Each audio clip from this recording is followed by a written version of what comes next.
નમસ્કાર. અતુલ્ય આઈએએસ અને Gujarat career academy આજના વિડીયો સેશનમાં તમારું સ્વાગત કરે છે. હું ડૉક્ટર અતુલ સર તમને આવકારું છું. આજથી આપણે એક નિયમિત અભ્યાસક્રમ તરફ જઈએ છીએ અને કદાચ ગઈકાલના વિડીયો સેશનમાં મેં કહ્યું હશે તેમ કોઈપણ કોમ્પિટિટિવ એક્ઝામિનેશન યુપીએસસી, જીપીએસસી કે કોઈપણ સ્ટેટના પબ્લિક સર્વિસ કમિશનની પ્રિલિમિનરી કે મેન્સ એક્ઝામિનેશનનો સૌથી પ્રથમ હરોળનો અગ્રક્રમે આવતો પોઈન્ટ જો કોઈ ઇતિહાસનો હોય, હિસ્ટ્રીનો હોય તો એ વૈદિક એજ છે. વૈદિક એજ શા માટે? સૌથી શરૂઆતમાં પ્રારંભમાં વૈદિક એજથી શરૂઆત કેમ? આવો એક પ્રશ્ન તમને આવવો જોઈએ.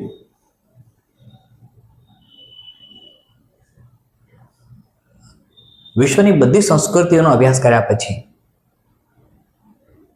ઇતિહાસકારો એવા તારણ ઉપર આવ્યા કે વિશ્વનો સૌથી પ્રથમ ફિલોસોફર, દાર્શનિક થેલ્સ અપ્રોક્સિમેટલી 6 BC ની આસપાસ થયો, જે ઓથેન્ટિકલ અને કન્ફર્મ દાર્શનિક ગણાય છે. હવે એ સમયે તો ઓલરેડી ભારતમાં જૈનિઝમ અને બૌદ્ધિઝમ આવી ગયું હતું અને જૈનિઝમ અને બૌદ્ધિઝમની પહેલા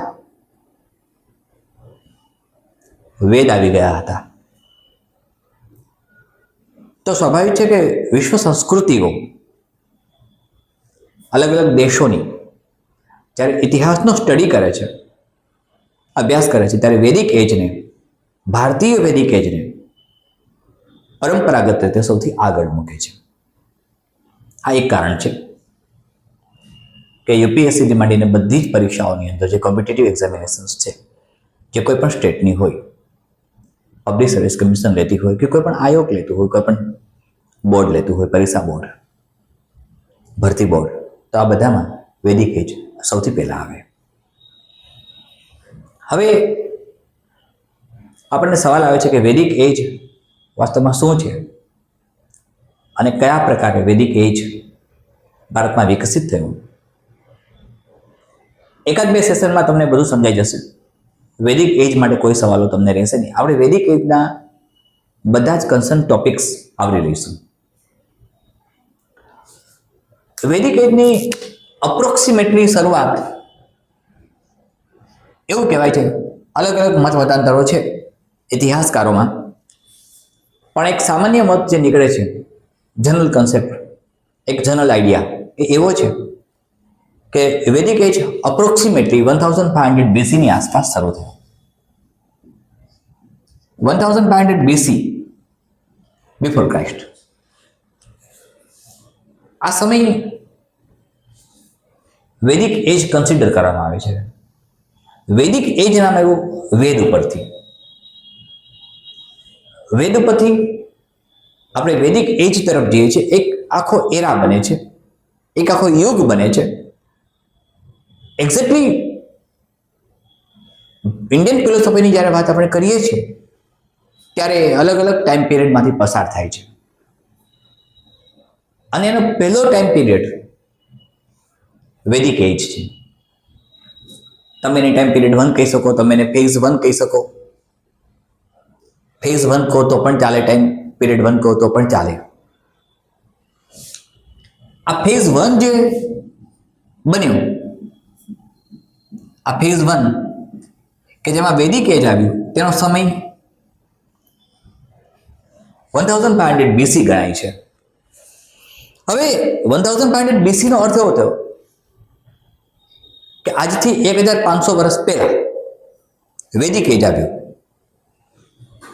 બે પાઠ પડ્યા. જે પણ આપણને વૈદિક એજમાં લિટરેચર મળ્યું, એક વેદાસ અને એક ઉપનિષદાસ. આ બે પાર્ટ બને છે.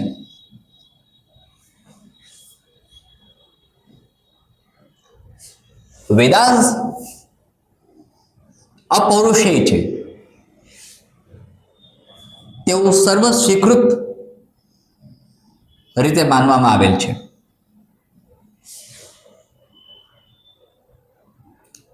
તમામ પ્રકારના રિસર્ચ એમ કહે છે કે વેદાસ અપૌરુષેય છે.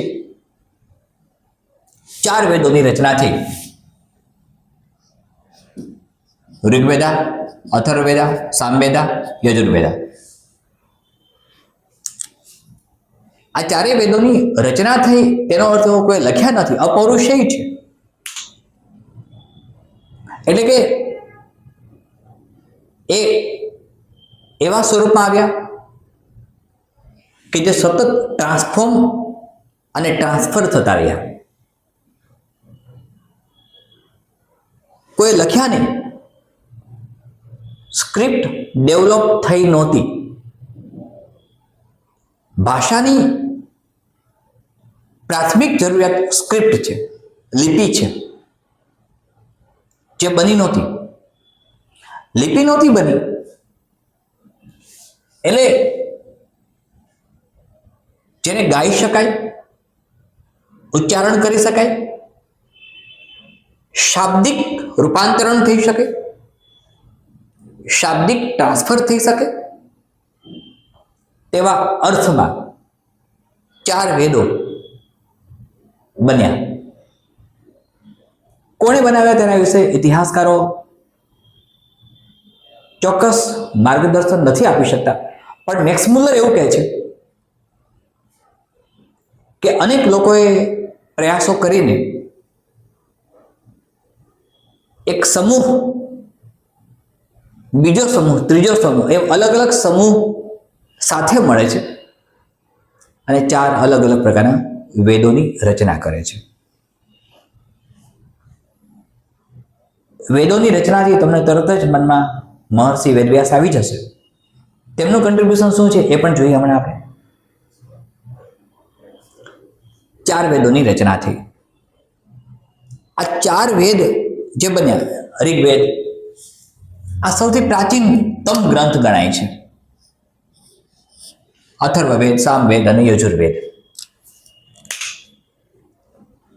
કોઈ પણ વેદ, લિસન ટુ બી કેરફુલી નાઉ, તે સામાન્ય રીતે જ્યારે વેદની વાત આપણે કરીએ ત્યારે વેદ મેં કહ્યું એમ અપૌરુષેય છે. અપૌરુષેયનો અર્થ શું થાય? કે પુરુષે બનાવેલ નથી. તો ઈશ્વરે બનાવ્યા, કોઈકે તો રચના કરી હશે. અપ્રોક્સિમેટલી 1700 crores years ago આ ગેલેક્સીની રચના થઈ તેવું મનાય છે. અને round about 350 to 450 crore years ago અર્થ બની, પૃથ્વી બની, ધરતી બની, પૃથ્વી નામનો ગ્રહ બન્યો એવું મનાય છે. એટલે ઇતિહાસકારો એવું પણ કહે છે કે અલગ અલગ લોકોએ સાથે મળીને સંયોજન કરીને આ 4 વેદોની રચના કરી. હવે આ 4 વેદો જ્યારે બન્યા ત્યારે દરેક વેદની અંદર મુખ્યત્વે 4 વસ્તુ જોવા મળે છે. એક છે સંહિતા.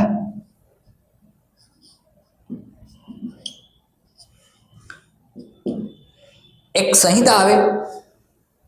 નંબર 2 બ્રાહ્મણ. નંબર 3 અરણ્યકા. અરણ્યકા આ 3 અને ચોથું જે બને છે એ છે ઉપનિષદ સ્વયં.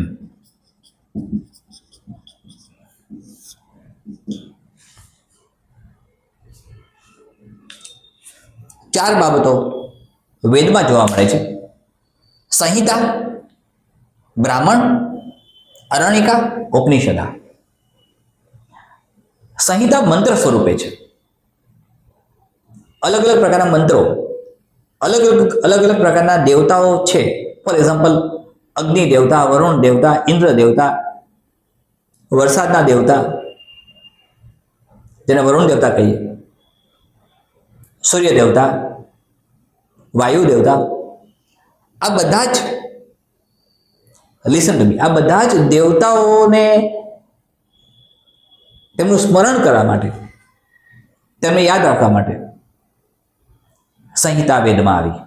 ચારેય વેદમાં મંત્ર સ્વરૂપે આવી. તમે અગ્નિમિલે પુરોહિતમ શીખી ગયા હશો કદાચ ક્યાંક.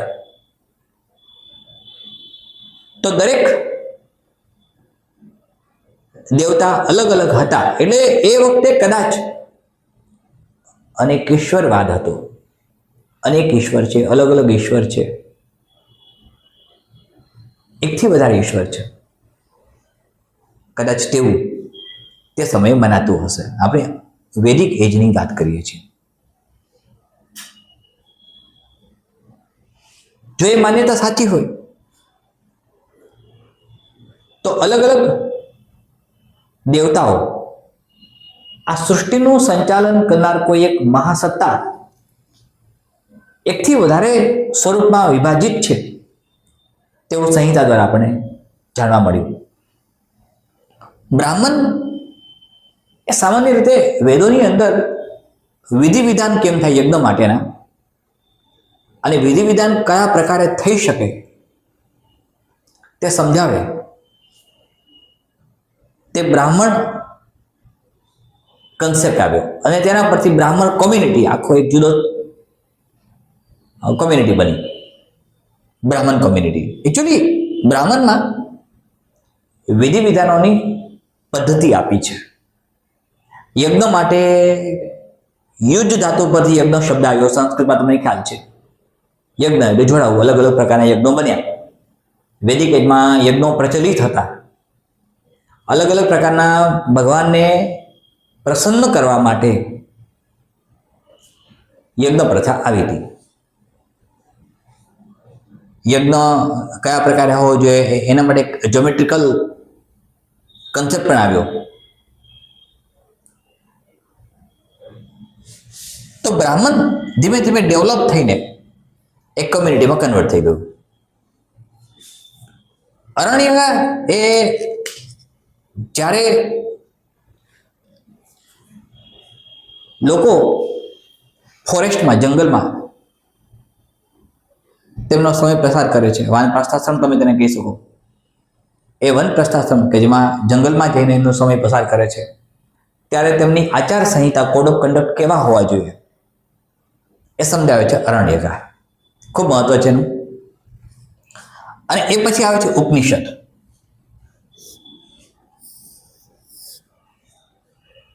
જે વેદનો જ એક ભાગ છે. ઉપનિષદની જ્યારે વાત કરીએ ત્યારે એ વેદનો જ એક પાર્ટ છે. 4 પાર્ટમાં આપણે ડિવાઈડ કર્યા. જ્યારે ક્લાસિફિકેશન પોઈન્ટ ઓફ વ્યૂ જોઈએ ત્યારે ફેઝ 1 આવે છે. આ ફેઝ 1માં વૈદિક એજમાં 4 અલગ અલગ પ્રકારના વેદો રચાયા.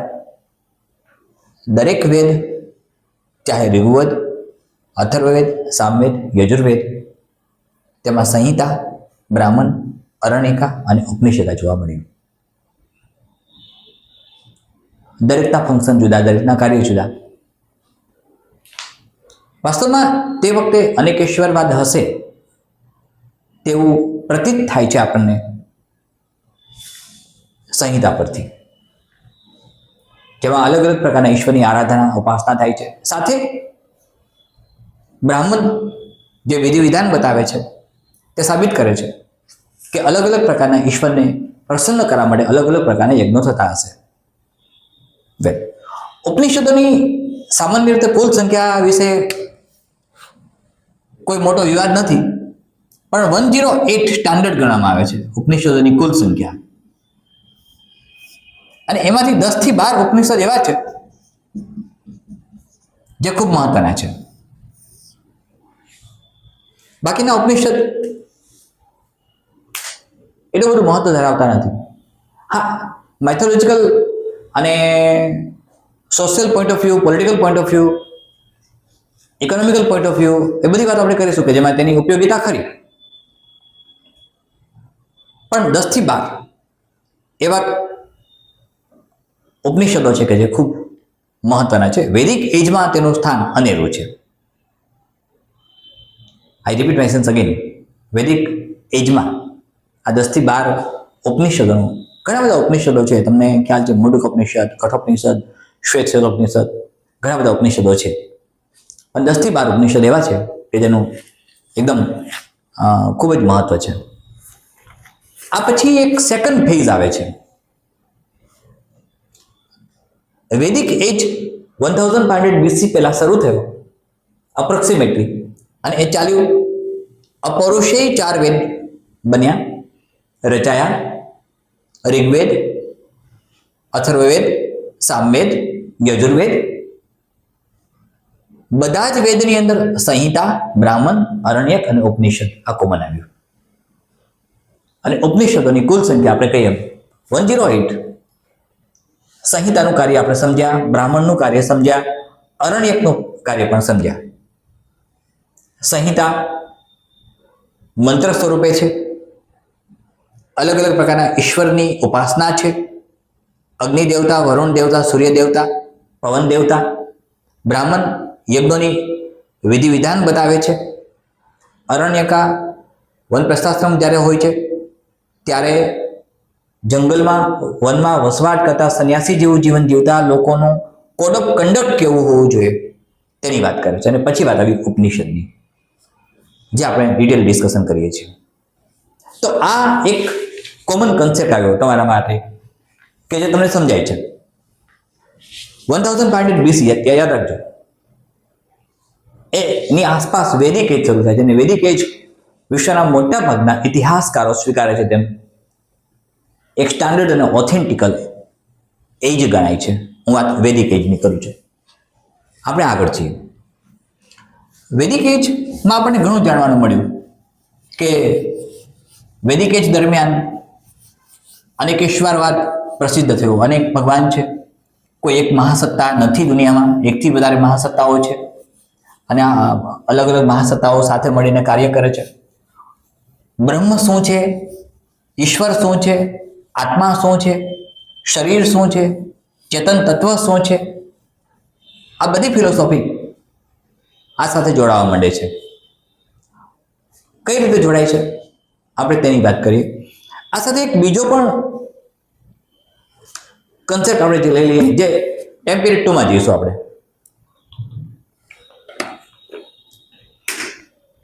જ્યારે ટાઈમ પીરિયડ 2 માં આપણે જઈએ છીએ, ફેઝ 1 તમે વૈદિક એજમાં સમજ્યા. હવે ભાઈ ફેઝ 2 આવે છે, ટાઈમ પીરિયડ 2. ત્યારે એક નવી આઈડિયોલોજી ડેવલપ થઈ. લોકો બધા જ ભગવાનના માનતા હતા. વૈદિક એજ અને વૈદિક પરંપરા એમ કહે છે કે ઈશ્વરની ઉપાસના. હા, અનેકેશ્વરવાદ હતો. ભગવાન અનેક છે, ઈશ્વર અનેક છે, અલગ અલગ સ્વરૂપમાં છે. એક ચેતન તત્વ છે, એક મહાસત્તા છે અથવા મહાસત્તાઓ છે જે વિભાજિત થયેલી છે.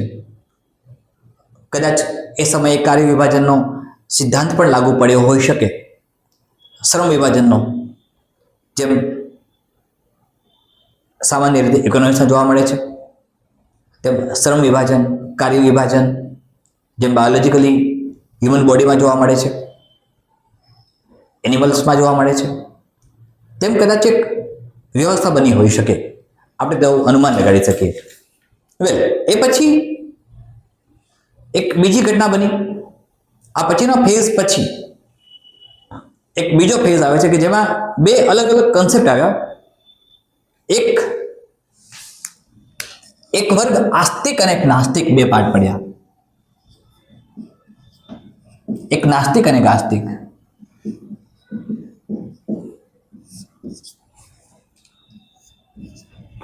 નાસ્તિક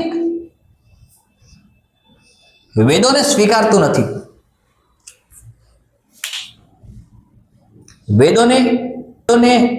વેદોને ન સ્વીકારે તે નાસ્તિક. વેદોને ન સ્વીકારે તો વેદોમાં તો ઈશ્વરનું સ્મરણ છે, ભગવાનનું સ્મરણ છે. તો વેદોને ન સ્વીકારનારો જે વર્ગ બન્યો તે નાસ્તિકવાદી બન્યો. 3 કન્સેપ્ટ એના બને છે અલગ અલગ નાસ્તિકવાદના. એક ચાર્વાક, મહર્ષિ ચાર્વાકે ચાર્વાકવાદ આપ્યો. મહર્ષિ ચાર્વાકે ચાર્વાકવાદ આપ્યો કે જેમાં તેમણે એક ફિલોસોફી આપી, ઈટ ડ્રિંક એન્ડ બે મેરી, ખાઓ પીઓ અને મોજ કરો. આ જીવનમાં કશું જ ઉપર લઈ જવાનું છે નહીં. આ દુનિયાની બહારની બીજી કોઈ દુનિયા જ નથી. તમે જે જીવો છો એ જ આ જીવન છે. તેમણે ત્યાં સુધી કીધું મદ્યપાન, drinking, alcohol, eat drink and be merry, આ બધું આનંદ કરો, મોજ કરો. પૈસા ઉછીના લઈને પણ મોજ કરો, પૈસા ઉછીના લઈને પણ ઈટ ડ્રિંક એન્ડ બી મેરી કરો. ખલાસ થઈ જાય તો પાછા ઉછીના લ્યો, પાછી મોજ કરો અને સતત મોજ કરતા રહો. આ વાત ચાર્વાકવાદ કહેવાય છે કે જેમાં ચાર્વાક ઋષિ આવું કહ્યું. એમને ઋષિનો દરજ્જો કેમ મળ્યો એ પણ ચર્ચા આપણે ચાર્વાકવાદની જ્યારે કરીશું ત્યારે ચોક્કસ સમજીશું. હવે જ્યારે આસ્તિકવાદ આવ્યો એની બીજી કન્ડિશન આવી કે જે નાસ્તિકનો વિરોધી આસ્તિકવાદ આવ્યો. આસ્તિકવાદે શું કહ્યું, નાસ્તિકવાદે શું કહ્યું? નાસ્તિકવાદ ઈશ્વરને માનતો નથી. નાસ્તિકવાદને કહેવાય છે હેટ્રોડોક્સ અને આસ્તિકવાદને કહેવાય છે ઓર્થોડોક્સ. હેટ્રોડોક્સ ઈશ્વરના અસ્તિત્વને સ્વીકારતો નથી, વેદોને સ્વીકારતું નથી, આત્મા જેવા તત્વને માનતું નથી. ચાર્વાકે કહ્યું ઈટ ડ્રિંક એન્ડ બી મેરી, ખાઓ પીઓને મજા કરો, મોજ કરો, તો બી ચાર્વાક ઋષિ કહેવાય છે. એમનો આ ચાર્વાકવાદ, ચાર્વાક સ્કૂલ ઓફ ફિલોસોફી આખી ડેવલપ થઈ. એવું કહેવામાં આવ્યું કે ચાર્વાક એવું કહેતા ઓછીનું લઈને મજા કરો, ઓછીનું લઈને ઈટ ડ્રિંક એન્ડ બી મેરી, પાછું ખલાશે તો પાછું ઓછીનો લ્યો. અને એમ પણ કહેતા કે મર્યા પછી કે આપણે ચૂકવવાનું છે. દાખલા તરીકે કોઈ લોન લીધી હોય ને લોનના પૈસા ન ભરાણા હોય ને મરી જાય, વેલ તો આ ચાર્વાકવાદ આવ્યો. ચાર્વાકવાદની સાથે બીજું એક અદ્ભુત ફિલોસોફી આવવા માંડી એ સાથે કે જેણે વેદોનો વિરોધ કર્યો, વેદોની સામે મુવમેન્ટ કરી, એ હતું જૈન. જેમણે વેદોના અસ્તિત્વને ચેલેન્જ આપી. 24 તીર્થંકર મહાવીર સ્વામી, ભગવાન મહાવીર સ્વામી આપેલા 23 અલગ અલગ તીર્થંકર થઈ ગયા અને 2 પાર્ટમાં ડિવાઈડ થયા. તમને પણ ખ્યાલ છે જૈનિઝમ, શ્વેતાંબર અને દિગંબર. દિગંબર સાધુઓ જનરલી વસ્ત્રો ન પહેરે અને શ્વેતાંબર છે શ્વેત કલરના વસ્ત્રો પહેરે. ફિલોસોફી અહિંસાની હતી, આજે પણ છે, પણ તેમણે વેદોનો વિરોધ કર્યો. એક મુવમેન્ટ થઈ, ઈશ્વરના અસ્તિત્વ વિશે ચેલેન્જ આપી આ હેટ્રોડોક્સ સોસાયટીએ. હેટ્રોડોક્સ સોસાયટીનો ત્રીજો પાર્ટ પડ્યો બૌદ્ધ. આ 3 પાર્ટ, ચાર્વાક, જૈન અને બૌદ્ધ. બૌદ્ધિસ્ટ વેદને માનતા નથી, મનુસ્મૃતિનો વિરોધ કર્યો અને એક મુવમેન્ટ શરૂ થઈ. આ મુવમેન્ટે લોકોમાં નાસ્તિકતા લાવી. ચાર્વાકે લોકોને ખુશ કરવા માત્ર પ્લેઝર ઉપર જ ચાર્વાક ગયા. હવે લોકોને બહાર લાવવા માટે કશુંક જરૂરી હતું. સેકન્ડ ફેઝ લગભગ નાસ્તિકવાદ તરફ લઈ ગયો. લિસન ટુ મી. એક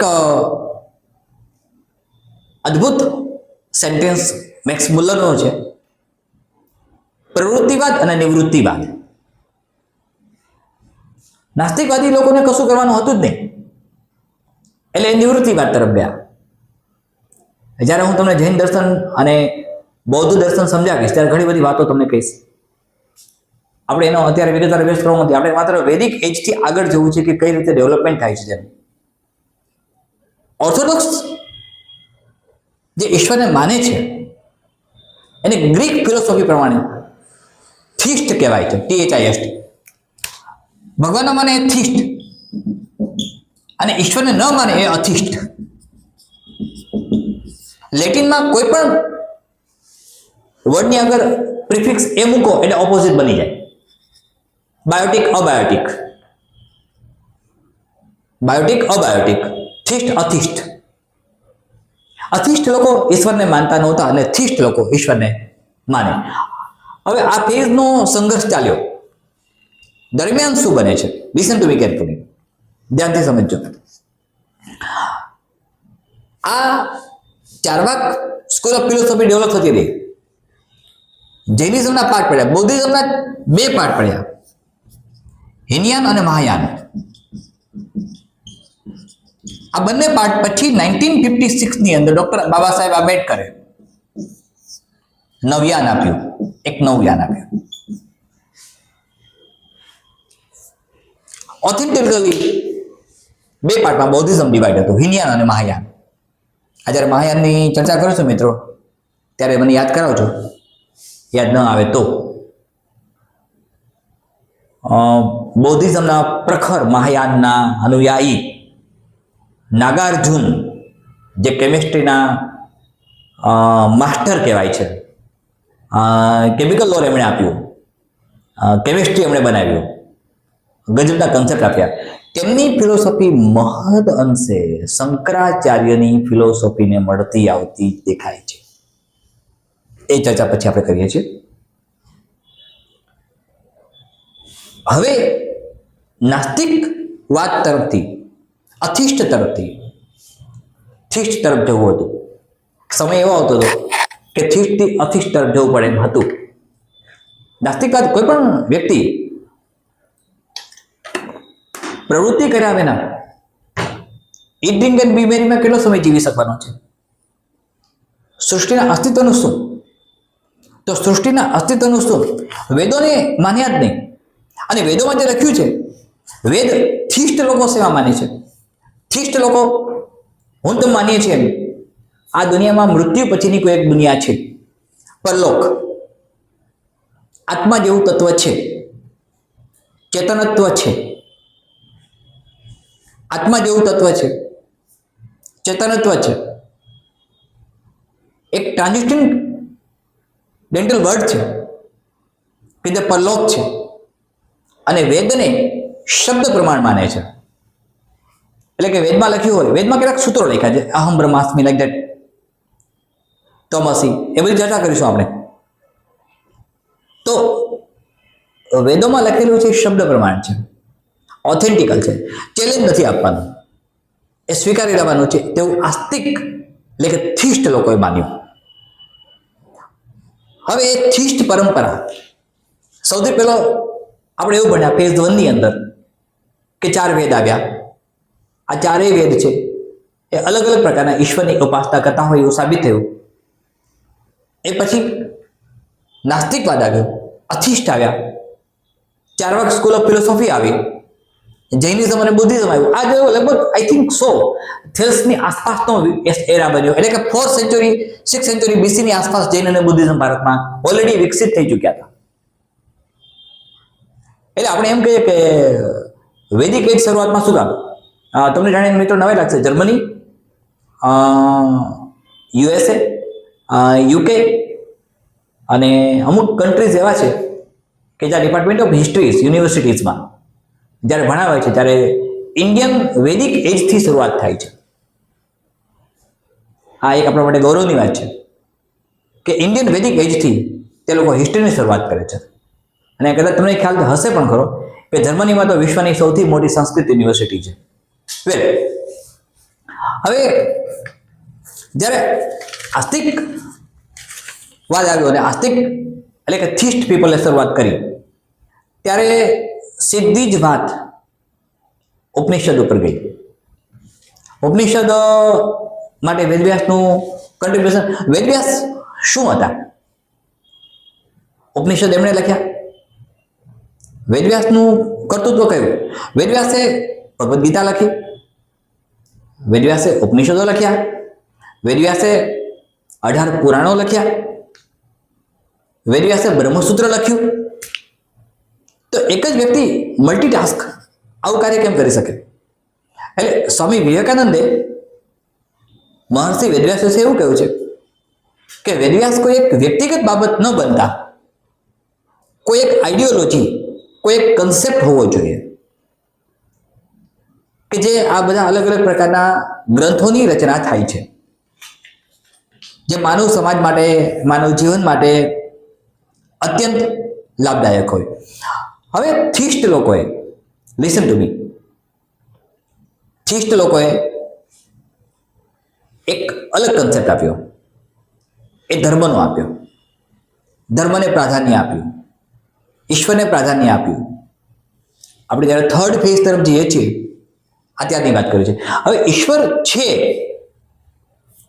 લિસન ટુ મી, ચાર્વાક, જૈન અને બુદ્ધિઝમ આ વેદોની ઓપોઝ ગયા હેટ્રોડોક્સ આઈડિયોલોજીને આપણે નાસ્તિકવાદ કહીએ અને ઓર્થોડોક્સ થિસ્ટ કહીએ.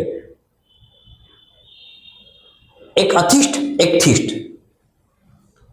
મેં કહ્યું એમ વેદોને સ્વીકાર્યા નહીં. જૈનિઝમ અને બુદ્ધિઝમની ફિલોસોફી ચાર્વાક સ્કૂલ ઓફ ફિલોસોફીથી થોડી જુદી પડી. એ પણ ચર્ચા કરીએ આપણે હમણાં. કારણ કે જૈનિઝમ અને બુદ્ધિઝમ છે એ ઇટ, ડ્રિંક એન્ડ બી મેરીમાં નહોતા માનતા. Charvaka school of philosophy only eat, drink and be merry. આવતીકાલનું કંઈ નક્કી નથી. આવતીકાલ કોને જોઈ છે? મજા કરો, મોજ કરો. જીવનમાં મોજ છે એ બધું નકામું છે એવું કહ્યું. આ કન્સેપ્ટ લાંબો સમય ચાલ્યો. થિસ્ટ લોકોએ આસ્તિકવાદ આપ્યો. હવે એમાં તમે એક વર્ડ ભણી ગયા છો અને એ છે સત દર્શન. સત દર્શનની શરૂઆત થઈ. Listen to me, Indian philosophy point of view doctor Sarvepalli રાધાકૃષ્ણએ ફિલોસોફીના પોઈન્ટ ઓફ વ્યૂ સત દર્શનની ખૂબ જ ચર્ચા કરી છે. ખૂબ જ ચર્ચા કરી છે. એમના પુસ્તકોમાં જો તમે તેમના 2-3 પુસ્તકો વાંચો તો જેમાં ઇન્ડિયન ફિલોસોફી નામના પુસ્તકમાં ખૂબ જ લખ્યું છે એમણે સત દર્શન વિશે. અને સત દર્શન એક વન્ડરફુલ કન્સેપ્ટ સામે આવે છે. હવે એમણે એવું કહ્યું સત દર્શનમાં કે 6 અલગ અલગ પ્રકારની દર્શન આવ્યા. કયા કયા? તો કે એક પેરમાં બન્યું, એક સાંખ્ય યોગ આવ્યો.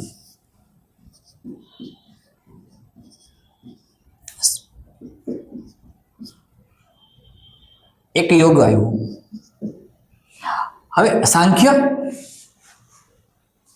લિસન ટુ મી, અને યોગ, સાંખ્ય દર્શન અને યોગ દર્શન આ બંને દર્શન જુદા. સાંખ્ય દર્શન, યોગ દર્શન, એ પછી ન્યાય દર્શન અને વૈશેષિક દર્શન.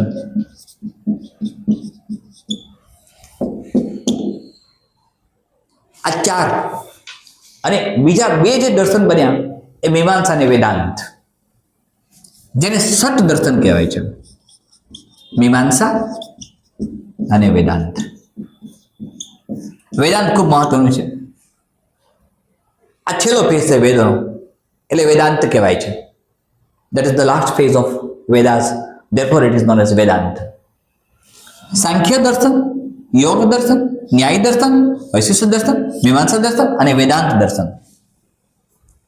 આ 4 દર્શન અલગ અલગ ફિલોસોફી પોઈન્ટ ઓફ વ્યૂ આવ્યા. Indian philosophy point of view આ ચારેયની રચના અલગ અલગ ઋષિઓએ કરી. ચારેયની આ ચારેયની રચના અલગ અલગ ઋષિઓએ કરી. જેમાં આપણે જ્યારે દર્શનની વાત કરીએ છીએ ઇન્ડિયન ફિલોસોફીની, ત્યારે ડૉક્ટર રાધાકૃષ્ણ સાહેબને ક્યારેય ન ભૂલી શકાય. એમણે ઇન્ડિયન ફિલોસોફી તો પુસ્તકમાં તો ઘણી બધી વાતો લખી છે, પણ એન્શિયન્ટ ઇન્ડિયન હિસ્ટ્રીમાં ઘણું બધું લખ્યું છે, એ પણ ચર્ચા કરીએ. સાંખ્ય દર્શન આ બધા જ દર્શન છે તેમાં એક ફોર્મ્યુલા બેઝ એટલે એક ફોર્મ્યુલા આપી હોય એની જેમ જ એક ફોર્મ્યુલા બેઝ જ સૂત્રો આપ્યા, એટલે આને ઘણી વખત સૂત્ર દર્શન પણ કહેવાય છે. નાના નાના સૂત્રો ઉપર આધારિત અલગ અલગ સૂત્રો બન્યા. સૂત્રો એટલા માટે બન્યા કે લોકોને યાદ રાખવામાં સરળતા પડે. ફોર એક્ઝામ્પલ, અહમ બ્રહ્માસ્મિ, અહમ બ્રહ્માસ્મિ, તો યાદ રાખવામાં સરળતા પડે અને આમ પણ યાદ રાખવું વધારે સહેલું બને છે, ગોખવું વધારે સહેલું બને છે, રિસેટ વધારે સહેલું બને છે. તમે પણ એક પ્રયોગ કરો તો ખ્યાલ આવશે કે યાદ રાખવું તેના માટે લિપિ, સ્ક્રિપ્ટ કંઈ જરૂર નથી હોતી. તમને એક સરસ વાત સમજાવું તો ખ્યાલ આવશે મિત્રો કે લેખન કે વાંચનની જરૂર યાદ રાખવા માટે નથી હોતી. ગોખી શકાય તે, જેને રટવું કહીએ આપણે, અને એના માટે શિક્ષણની, સાક્ષરતાની જરૂર નથી પડતી ઘણી વખત. સ્વાધ્યાય નામની પ્રવૃત્તિના પ્રણેતા પાંડુરંગ શાસ્ત્રી આઠવલેજીનો, કે જેમને ઓલરેડી મેક્સેસે, ફિલિપાઇન્સનો મેક્સેસ એવોર્ડ મળી ગયો, રોમન મેક્સેસ એવોર્ડ, સાથે વિશ્વનો સૌથી મોટો ધાર્મિક એવોર્ડ ટેમ્પલ્ટન એવોર્ડ મળી ગયો. તેમણે ઘણા પ્રયોગો એવા કર્યા, ભગવદ્ ગીતાના બધા જ શ્લોકો એકદમ અભણ વ્યક્તિ, ગ્રામ્ય વિસ્તારની અભણ સ્ત્રીઓ, અભણ બહેનો બોલી શકે તેવા પ્રયત્નોમાં તેઓ સફળ થયા. ઇન શોર્ટ, કે અશિક્ષિત વ્યક્તિ, અક્ષરજ્ઞાન ન મેળવેલ વ્યક્તિ પણ બોલી શકે છે. એ વ્યક્તિ પણ કંઠસ્થ કરીને ધાર્મિક ગ્રંથોમાં આપેલા શ્લોક વગેરેને રિસાઇટ કરી શકે છે. જેમ આપણે જોયું આગળ બરાબર સંહિતામાં, એક્ઝેક્ટલી તે પ્રમાણે તમારી પાસે એક ને એક પ્રકારનો સંસ્કૃતનો શ્લોક બોલવામાં આવે, તમને સંસ્કૃત નથી આવડતું, તમે બોલી શકશો. ફ્રેન્ચ ભાષાનો એકને એક શબ્દ તમારી પાસે વારંવાર તમારી પાસે બોલાવવામાં આવે, તમે બોલી શકશો. હવે આ સાંખ્ય દર્શન, યોગ દર્શન, ન્યાય દર્શન, વૈશિષ્ટ દર્શન, મીમાંસા દર્શન અને વેદાંત દર્શન, આ ચારેય દર્શન તમને ક્યાંક પરીક્ષામાં ઉપયોગી થશે. ખાસ કરીને મેન્સ માટે તો એકદમ આઈએમપી છે, મહત્વનું છે. સાંખ્ય સૂત્ર પ્રમાણે બધા હતા, અલગ અલગ પ્રકારના સૂત્ર બન્યા. સાંખ્ય સૂત્ર આપ્યું કપિલ મુનિએ, યોગ સૂત્ર આપ્યું પતંજલિ મુનિ, મહર્ષિ પતંજલિએ. પતંજલિએ યોગ સૂત્ર આપ્યું. પતંજલિએ યોગ બનાવ્યા નથી, યોગના અધિષ્ઠાતા એ નથી, પણ તેમણે એક વિશિષ્ટ સ્વરૂપ આપ્યું યોગને, પતંજલિએ. સાંખ્ય દર્શનની જ્યારે વાત કરીએ ત્યારે કપિલ મુનિએ આ જ કન્સેપ્ટ મુજબ સાંખ્ય દર્શન આપ્યું. સાંખ્ય દર્શન મેં કહ્યું એમ કપિલ મુનિ, યોગ દર્શન પતંજલિ, ન્યાય સૂત્ર ગૌતમ મુનિએ આપ્યું. લિસન ટુ મી, ભગવાન ગૌતમ બુદ્ધ નહીં, ગૌતમ મુનિ, એમણે ન્યાય સૂત્ર આપ્યું. વૈશિષ્ટ્યની વાત જ્યારે આપણે કરીએ છીએ કે એ આખું જે આપણને મળે છે, એક તમે કદાચ નામ સાંભળ્યું હશે તો એ નામ છે કણાદ ઋષિ. એ કણાદ ઋષિએ, કદાચ આની ગઈકાલે વાત થઈ ગઈ હતી આપણે ફિઝિક્સ માટે પોઈન્ટ ઓફ વ્યૂ પણ વાત થઈ ગઈ હશે, કે એ કણાદ ઋષિ હતા, તેમણે આ ઓલરેડી વૈશિષ્ટ્ય દર્શન આપ્યું. મીમાંસા દર્શનની જ્યારે વાત આવે છે ત્યારે જૈમિની ઋષિ આવે છે. મીમાંસા જૈમિની, અને વેદાંતની વાત આવે છે મિત્રો ત્યારે આપણે મહર્ષિ વેદવ્યાસને નહીં બોલી શકીએ. હવે આ તો, અને વેદાંતમાં બ્રહ્મસૂત્ર આપેલું છે. લિસન ટુ મી, વેદાંતમાં બ્રહ્મસૂત્ર. બ્રહ્મસૂત્ર શું છે? તો બ્રહ્મસૂત્ર તો એક ગજબની વાત છે. બ્રહ્મસૂત્ર જે સૂત્રો બન્યા હતા, અને એ નાના નાના સૂત્ર પ્રમાણે હતું, ફોર્મ્યુલા બેઝ હતું બધું. આ ફોર્મ્યુલા બેઝને મેં કહ્યું એમ એક્સપાન્ડ કર્યું, સમજાવ્યું. અને વેદાંતની જ્યારે વાત આપણે કરીએ છીએ ત્યારે એવું કહેવાય છે કે વેદાંતની રચના ઋષિ બાદરાયણે કરી. અને બાદરાયણ, લિસન ટુ મી, બાદરાયણ અને મહર્ષિ વ્યાસ બંને એક જ છે તેવું મેક્સ મુલર માને છે. આ બંને એક જ વ્યક્તિ છે તેવું મેક્સ મુલર માને છે.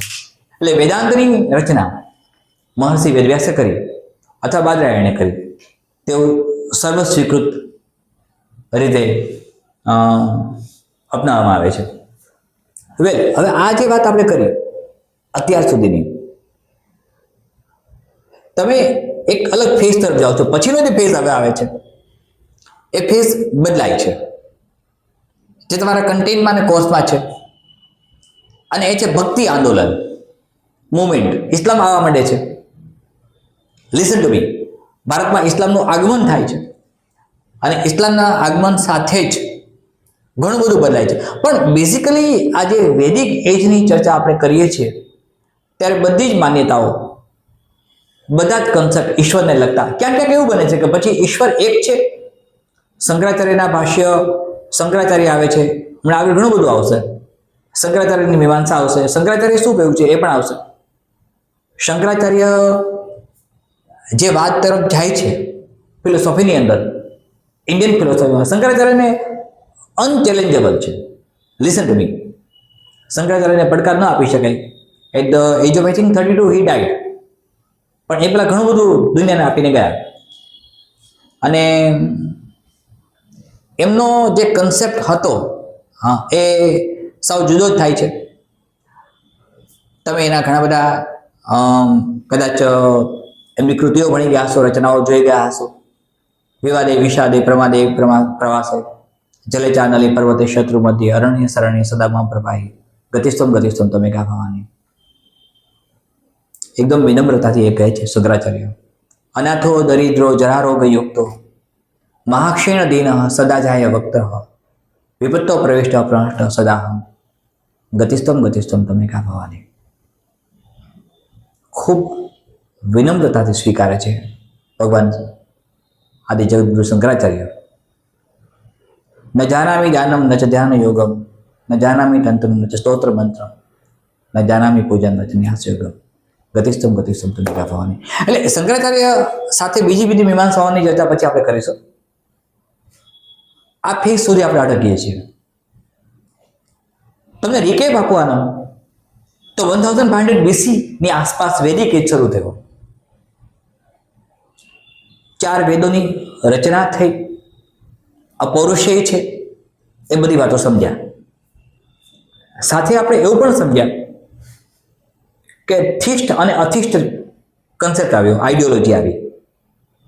આપણે અથિસ્ટમાં ચાર્વાક સ્કૂલ ઓફ ફિલોસોફી, જૈન, શ્વેતાંબર દિગંબર અને બૌદ્ધિઝમ, જે હિનયાન મહાયાન અને 1956માં આપેલું હમણાં જ ડૉક્ટર આંબેડકર સાહેબનું નવયાન.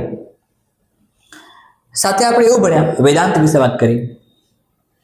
ઈશ્વરના અસ્તિત્વને આપણે સ્વીકારવું કે ન સ્વીકારવું એ આપણા મનની ફિલોસોફી પર ડિપેન્ડન્ટ છે.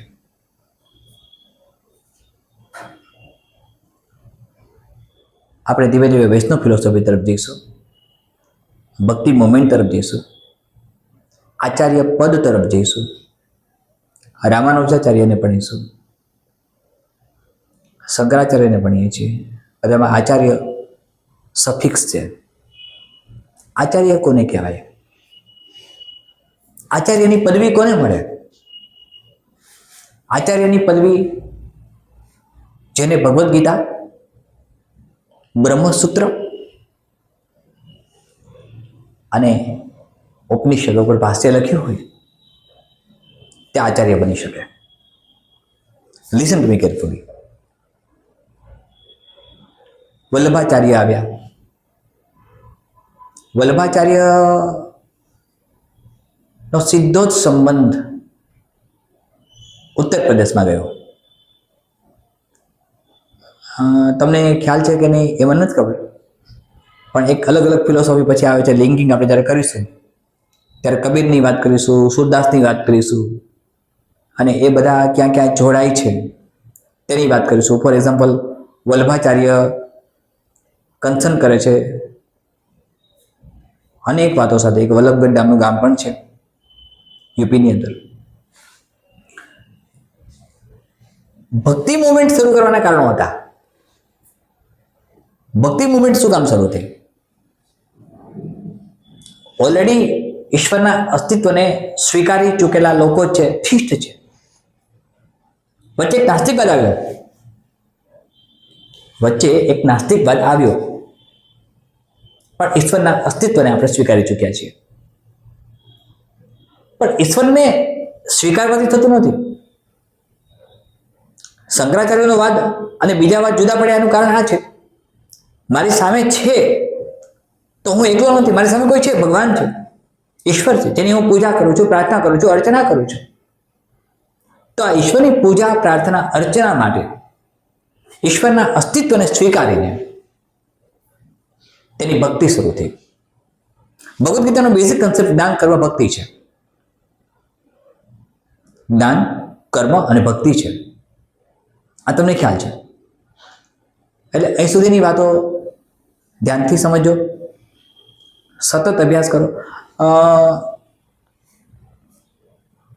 મિત્રો, આ દુનિયામાં કશું જ મુશ્કેલ નથી. જો તમે સ્ટડી કરો છો, મહેનત કરો છો, એક કન્સેપ્ટ ડેવલપ કરો છો, એક આઈડિયોલોજી ડેવલપ કરો છો અને સતત વાંચન, મનન, અધ્યયનમાં ધ્યાન આપો છો, તમારા અન્ય કાર્યો હોય એ પણ ચાલુ રાખવાના છે, પણ અભ્યાસમાં સતત પ્રવૃત્ત રહો. મેં ગઈકાલે કહ્યું હશે વિડીયો સેશનમાં, એક કન્ડિશન તમારી એવી આવશે કે તમે જે ધારો છો તમને મળી જશે. કોમ્પિટિટિવ એક્ઝામિનેશન પાસ કરવાની વાત એક જર્ની જેવી છે, એક યાત્રા જેવી છે. કેટલાક માટે ખૂબ ટૂંકી યાત્રા હોય છે, કેટલાક માટે લાંબી યાત્રા હોય છે. મેં વ્યક્તિગત રીતે જીપીએસસીની કોઈ પણ પ્રકારની તૈયારીઓ કરી નહોતી. મેં જીપીએસસી આપી જ નથી ક્યારેય. જિંદગીની અંદર મેં ગુજરાત પબ્લિક કમિશનની કોઈ પણ પરીક્ષાઓ નથી આપી, ન મેં ગુજરાતની કોઈ કોમ્પિટિટિવ એક્ઝામ આપી છે. પણ મારી 3 વર્ષની જર્ની દરમિયાન મેં યુપીએસસી મેન્સ પાસ કરી. It took 3 years. It took 3 years. 3 વર્ષનો સમય લાગ્યો. તો એક યાત્રા તમે જે શરૂ કરો છો કોમ્પિટિટિવ એક્ઝામિનેશન માટેની, તમારા નસીબ ખૂબ સારા હોય, બધી જ બાબતો ફેવર કરતી હોય, જેવી રીતે વેદમાં જ લખ્યું છે એમ, ચારે દિશામાંથી અમને સુંદર વિચારો પ્રાપ્ત થાઓ, ચારે તરફથી ફેવર થતી હોય અને તમને તક મળી જાય તમારી મહેનતથી, તમે પ્રચંડ પુરુષાર્થ પણ કર્યો હોય. એક અદ્ભુત સંસ્કૃત સૂત્ર છે, દૈવમ ચૈવત્ર પંચમમ. દૈવમ ચૈવત્ર પંચમમ મીન્સ ઈશ્વરની ઈચ્છા વિના કશું જ નથી થતું. આ થિસ્ટ લોકો બોલે છે.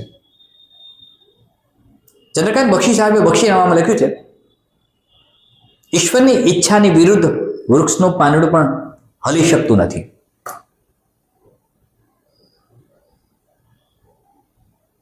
આપણે ગુજરાતી સાહિત્ય તરફ જવું નથી, વેદ તરફ જઈએ તો ઈશ્વર સર્વોપરા છે, તેની સત્તાને આપણે અવગણતા નથી. અને ડૉક્ટર સર્વપલ્લી રાધાકૃષ્ણન જ્યારે ફિલોસોફીના એચઓડી હતા ત્યારે એમણે ઘણી બધી વાતો, જ્યારે એમના ફિલોસોફીના લેક્ચર્સ દેવાતા, એ ફિલોસોફીના લેક્ચર્સ આપતા, ત્યારે ઘણા બધા કન્સેપ્ટોને મૂક્યા. હું તો ઘણી વખત કહું છું કે બૌદ્ધિક લોકો થિસ્ટ હોય છે, ઈશ્વરને માને છે, ઈશ્વરના અસ્તિત્વને સ્વીકારે છે. આ દુનિયાની પછી એક બીજું દુનિયા છે, રિબર્થ, જેને આપણે કહીએ છીએ. આ રિબર્થ આત્મા અજેય છે, અમર છે. ભગવાને ગીતામાં પણ કહ્યું છે, ન એને બાળી શકાય છે, ન એને બીંજવી શકાય છે, ન એને હવામાં ઉડાડી શકાય છે. તો ક્યાંક ને ક્યાંક આપણે બધા જ જોડાયેલા છીએ એકબીજા સાથે. આત્મા અજેય છે, અમર છે. ક્યાંક જોડાયેલા છીએ બધા આપણે. લિસન ટુ મી મિત્રો, જ્યારે હ્યુમન બ્રેઇનનો સ્ટડી કરતા હોઈએ આપણે, ત્યારે હ્યુમન બ્રેઇનમાં 3 ગ્લેન્ડ્સ આવેલી છે. પિનિયલ ગ્લેન્ડ, હાઇપોથેલેમસ અને પિચ્યુટરી. પિચ્યુટરીને માસ્ટર ગ્લેન્ડ કહેવાય છે. હાઇપોથેલેમસને માસ્ટર ઓફ માસ્ટર ગ્લેન્ડ કહેવાય છે. અને પિનિયલ ગ્લેન્ડ છે એ હેલ્પિંગ ગ્લેન્ડ છે, હેલ્પર ગ્લેન્ડ છે. આ ત્રિપુટી, આ 3 ગ્લેન્ડના સમૂહે બ્રેઇનમાંથી આપણને બધા ઓર્ડર પાસ કરે છે, આપણને નિયમિત આપે છે, આપણા જીવનને ચલાવે છે, આપણા બીએમઆર અને બેઝલ મેટાબોલિક રેટને મેન્ટેન કરે છે. આ ત્રિપુટી કશું જ નહીં હોય, કદાચ ઈશ્વરનું કોઈ સ્વરૂપ હશે, જે આપણે બ્રહ્મા વિષ્ણુ મહેશ કહે છે. અહમ બ્રહ્માસ્મી કહી દીધું શંકરાચાર્ય. પછી ભગવાન વિષ્ણુની પૂજા શરૂ થાય છે અને વૈષ્ણવ સંપ્રદાય શરૂ થાય છે. ભક્તિ મુવમેન્ટ જ્યારે આપણે ભણીશું ત્યારે ઘણી બધી વિગતવાર ચર્ચા આપણે કરીશું મિત્રો. અત્યાર સુધી જે ભણ્યા એનું રિકેપ લઈ લેજો. જે મિત્રો ડીવાયએસઓ અને રેવન્યુ તલાટી પ્રિલિમિનરી સાથે આ મેન્સમાં કામ આવશે. જીપીએસસીના મિત્રો કોઈ જો આ જોતા હોય, ન જોતા હોય તો જુએ. આ જીપીએસસી મેન્સમાં પણ કામમાં આવશે બધું જ જે અત્યારે કરાવું છું. મેં ગઈકાલે વાત કરી હશે ને તમને, બરાબર? એ જ પ્રકારે કોમ્પ્રિહેન્ડ કરવાનું છે. તમને એમસીક્યુ તો આવડે છે જો તમે થિયરી તૈયાર કરી છે. તમે એમસીક્યુ તૈયાર તો કરી શકો છો સારા. જો ડેફિનેટલી તમને મેં ગઈકાલે એમસીક્યુની વાત કરેલી કે એમસીક્યુ એક તરફ છે વર્સિસ મેન્સમાં રાઇટિંગ સ્કિલ છે. તો આ બંનેમાં તમને કામમાં આવે છે. એક જ સિક્કાની બે બાજુ છે. ગઈકાલે મેં કહ્યું હશે તો તમારી તૈયારી એવી કરજો, સતત મહેનત કરતા રહો. જ્યાં પણ તમને અતુલ્ય આઈએસની જરૂર પડે ત્યાં હેલ્પલાઇન નંબર પર સંપર્ક કરી શકો છો. મારી અનુકૂળતા તમને ચોક્કસ હું ઉત્તર આપીશ, વ્યક્તિગત ઉત્તર આપીશ. સેટ પણ લઘુતા ગ્રંથિથી પીડાયા વગર અમારી સાથે જોડાયેલા રહો. ફરીથી મળીએ છીએ મિત્રો આવતીકાલે. ધન્યવાદ.